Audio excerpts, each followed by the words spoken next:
everyone, Joshua Hanlon here, and today I am in Orange County, California with Kevin from the Brotherhood Workshop YouTube channel, and he's going to show us around his Lego collection as well as his workspace and give us kind of a behind-the-scenes look at how he creates all the awesome videos that he's put out over the years.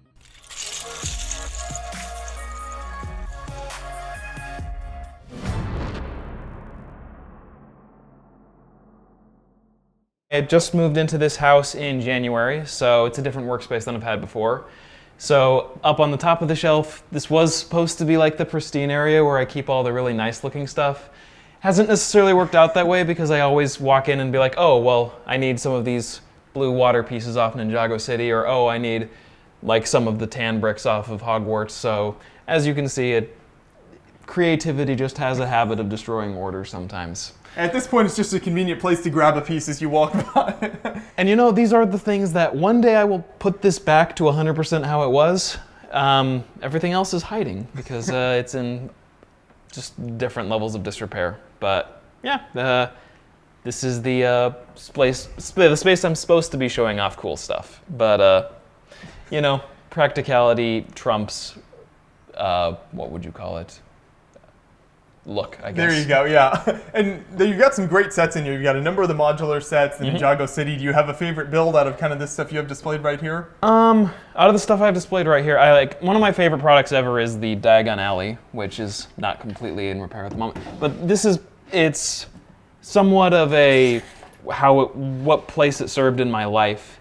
This was the Lego set that got me back into Lego because I had Basically, I had taken a hiatus from Lego from the age of 17 up until I was 22. And I just got into the Harry Potter series, and I was regretting the fact that I'd never got the Harry Potter Lego, and then they released this one, and I'm like, I want it. I'm like, you shouldn't want this. You're in your 20s now, you graduated from college, you have a job, you should not be spending money on Lego. Things people buy. And it just was like in the back of my mind, I want it for like 6 months until finally I went to the Lego store and like, okay, I'm buying it. This is the most irresponsible thing I've done with money since graduating. I'm like having to share an apartment with 5 guys just to make rent. I am eating a lot of ramen and beans and rice just to survive. Scraping by. And I'm gonna drop $150 on this. And that's kind of what got me back into the Lego realm. And it was a couple months later I made my first YouTube short and put it online, and kind of changed my life from there. Yeah, that's amazing. It's a cool set, but that's why it's one of my favorites. What do you think of the new Harry Potter sets that they've been announcing are coming out now? Oh, they're beautiful. I am a little bit sad because I can't justify buying a lot of them because I'm like, I already have Hogwarts. Why do I need another one? But it's like, but I want that one. But it does give me an opportunity to get a lot of the other ones I missed out on. Like, I'm totally going to get the Hogwarts Express because I don't have that one. Right. So it's like the Star Wars sets. You got to buy every version they put out, you know? You see, I actually try not to do that. Like, for the longest time, the only X-Wing I had was the 1999 X-Wing. Really? Yep. Wow. I even got a couple newer ones, and I gave them away because I'm like, nope, this is my X-Wing, the 1999 one. And it is the oldest Lego set that I still have built. And I still have it, and I used it in a video last year. Awesome stuff. So let's move in here, and we can check out the studio space proper here. Yeah. So this is where all the magic happens. Don't have anything set up at the moment. I actually did, but then I had to go hide it because I'm not allowed to show anyone at this point. But yeah, this table is where everything happens, and this green screen is the thing that makes it look like everything is much larger. That's the secret to the magic there. I mean, it's part of it. I yeah. mean, I also use a lot of like printed backdrops, so I'll hook these up to the C-stand and just hold them up here. So that's another way of just giving the illusion of much more space than you actually have. And especially like for like minifigure shots, I avoid the green screen if possible, but there's so much you can do with it. It's really hard to justify not using it a lot of the time. And you know, it's a give and take because you lose some degree of the authenticity, but you get so much more flexibility. Right, exactly. So yeah, behind you have stuff like leftovers from the last video I did for Solo. So these are a lot of like this was a building originally built for one of the DC videos, and then I just added all this stuff on top and used it in Corellia. This is another building that I used for the Corellia. This one was for the DC, They're just in various states of disrepair because these are the sort of things that I can probably use again and again. So the more I think I can use it, the longer I keep it around. Sure, that makes sense. So. Then you've got your massive, appears to be all, is this all Star Wars pretty much over here? We have like one shelf that's Marvel and one shelf that's Jurassic World, but yeah, it's pretty much all Star Wars. That's a very impressive Star Wars collection. Well, thank you. You don't want to know how much I paid for it. I do not. You even got some on the very top shelves up here, yeah. Yeah. So is this mostly from a collection from your like fandom of Star Wars, or is it mostly practical just because that's what you shoot in your videos? Yes. It's both. Okay. I mean, if it wasn't for, I'm a really practical person, so I don't spend a lot of money on stuff that I can't use. Right. But I like to, I will invent scenarios that involve me buying things I want. So, but yeah, I would say probably 80% of this Star Wars collection are things that I either bought to use in a video or were given to me to use in a video. Yeah, well, and it's a great collection, a great way to build that up. Yeah. So, then you've got your sorted pieces over here. Yeah. So, I'm getting more and more bricks, so it's harder and harder for me to keep track of them. And then the more I do, the more I find there are specific bricks that I waste time looking for. So those are in particular, let's see, tiles. Like tiles, I always have a hard time like finding all the ones I want, so I ended up just putting all of them in one bin. So that way, it's much easier to find like all of the red tiles looking in a bin with gray and white and green, as opposed to finding all the red tiles in the red bin. Right, sort by piece type and not color. So, I mean, most of the time it's sorted by color, but then there are specific pieces that I have sorted out by piece type, and a lot of those are kept like in this drawer where I have dark gray slopes, or purple 1x1s, or orange. Orange things. Orange things.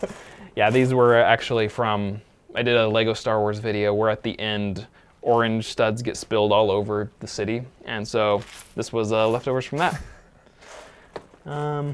Do you find there's a certain type of piece or a certain type piece color that you tend to use in a lot of your videos, just as like backdrop or creating scenes?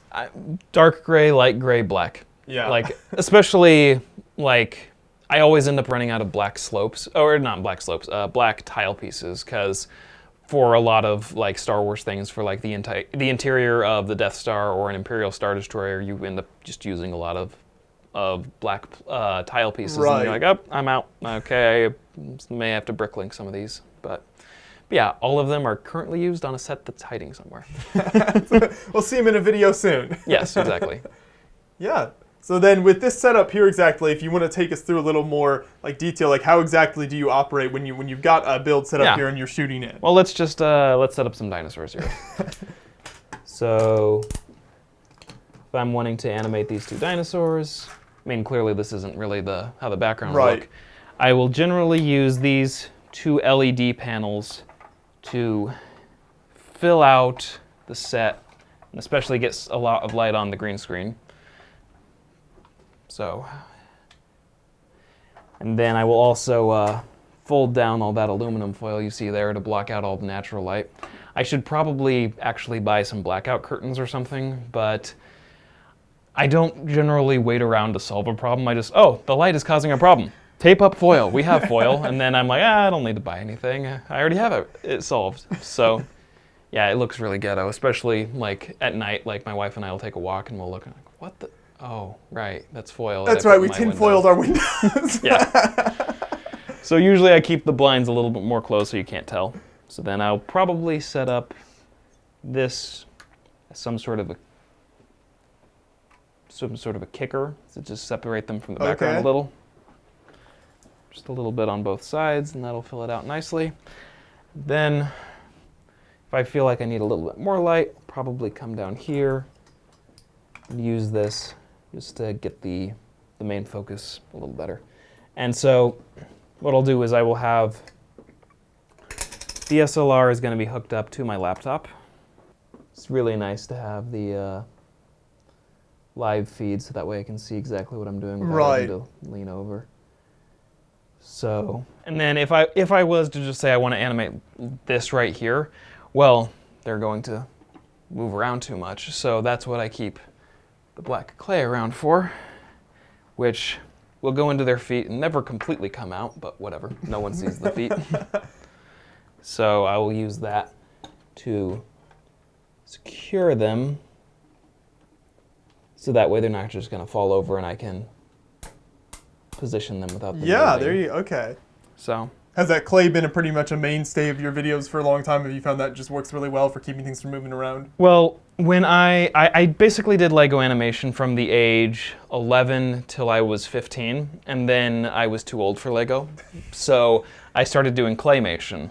And so for 8 years, claymation was the type of stop motion I did. So when I went back to Lego animation, I was just used to having clay or like on hand to just solve any number of problems. So that was just a really easy solution to bring back in. And I mean, I'll use it for like clay, sticky tack, sticky wax. All of these I'll use for different purposes.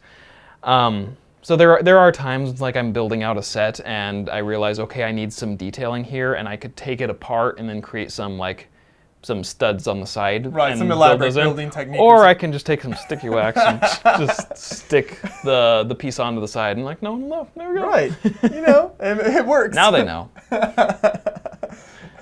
So that's typically, and then you're all set up here then for you would start shooting basically. Sorry, it's not as cool as it No, that's would understandable. Look, but, I signed NDAs and I can't show what I'm working on at the moment. Sure thing, but yeah, it's interesting to see your process there. So it seems like the lighting here is a very significant, like very important part of the process for you. Yeah. And I do need to invest in some better lights. I previously had access to an Airy kit that I no longer have access to. And I should buy an Airy kit, but that's going to run me upwards of like $1,200, $1,500. And I could, but I don't like spending money. So it is both one of my virtues and one of my shortcomings, is that as long as I can find a cheap way to solve a problem, I'm not going to invest in the expensive way to solve the problem. So that means I end up with a lot of janky setups, but I also end up saving money. So there you go. As long as the person that's paying for the video is happy with how it looks, then I guess I solved the problem. So when putting together a video in terms of maybe like general hours into the project, you've got this area where you actually shoot everything, but then you've got your green screen and everything, so you put in like post-production work. Yeah. What is the balance of hours there generally you spend in this room versus about your computer doing that post-production work? Well, it really depends project to project. So the unboxing videos are something that I've been doing a lot of for the Lego group, where I will take a Lego Star Wars product and then the characters come alive and they take it apart and then build something else and it flies around and they build another thing and then eventually it all goes back in the box. All of that plays out in one single shot for as far as the viewer can tell. But that's because it's a bunch of different plates on green screens all comped together. So on a video like that, it's almost half and half because there's so much work in putting all the different layers together, especially because sometimes a character will use the Force and make all the bricks come together. So for something like that, I will shoot every different brick on the green screen, and then in post I have to make all those different bricks come together and form the vehicle. So there are videos where it's about half and half, but on average, I'd say maybe like 25% is done in post and 75% is the actual animation. So you spend a lot of time in this room working there. Yeah, I spend an ungodly amount of hours in this room. The thing that keeps me sane is that I'm always listening to stuff. So the part of my brain that's like, I'm bored, entertain me, is like, okay, here you go. Here's an audiobook. Or sometimes here's a Netflix TV show. Just here you go, entertain yourself, yay! And then the other half of my brain is I'm getting stuff done. So yeah, I'm good at multitasking as long as there's two very different activities going on. So if one of the things going on is verbal, like I'm listening to a podcast or something, and then the other is using my eyes and my hands, I can totally do that. But if there's a television show playing and my wife is talking to me, I'm like, I can't hear what you're saying because I'm hearing two sets of words. Right, okay. So, no, that makes sense, yeah. It's just gotta be balanced out. It's one of the things that makes me dread having children, which I know I will at some point, but I'm like, how am I going to be able to focus if they're talking? Because I think the secret is you don't. That seems to be what most parents go for. But I want to get... I want to be a good parent and be productive. But, you know, I know lots of parents who have figured it out, so Yeah. I will figure it out as well. I'm sure you'll do fine there. But this has been a great look here at your studio. I think it's really neat to see the process here, and then your sorted collection and everything, and all the different sets you use as well. So I wish it was more organized, but I didn't care enough to organize it more. That's fine. It shows it's well worked, you know. Yeah. It's very productive space. It's practical for me. When other people come in here and try to build stuff, it's like they'll be going through the gray bin like, I can't find any slopes, and I hand them a bag, and they're like, why did you put all these in a bag? I'm like, you didn't tell me you were looking for them. So occasionally I'll bring in people and I'll hire them to build stuff for me, but I haven't as much since we've moved the studio into this house because it's just a farther drive for all my friends because they're all like 20, 30 miles north of here. So it's harder to get them to come down on the weekend and build stuff for me. But that's probably my fault. I don't ask them as much because I assume it's harder on them. It's true, but you seem to be able to handle it by yourself here as well. So most of the time, yeah. Occasionally. There was a job last year that I had to do, I think, 10 minutes of content in less than 2 months. And that was pretty rough because normally it's like I want maybe 2 weeks to a minute of content to produce. So just cutting that in half, I had to hire on a lot of people to help me with stuff. At one point, I was hiring someone just to run and get groceries for me because I'm like, I don't have time to get groceries. Go get me groceries. Here, I will pay you. There you go. It's the sacrifices you have to make as a stop motion animator. Well, I mean, it's just the price of success. I mean, I am doing. I don't want to be cocky, but I'm doing quite well in this field. Just objectively speaking, I get a lot of jobs. Like sometimes I have to turn down jobs. How many I'm getting? So, and that's just how it ends up. Like in a lot of fields, like if you are doing really well, you have a hard time balancing all the different things going on. So, yeah. Well, that makes sense, but I think you've got a great space here, so thanks so much for showing us around here. And no problem. Everyone, if you enjoyed watching this video, make sure to check out the more in-depth interview we'll have with Kevin as well, also on the channel. Thanks for watching.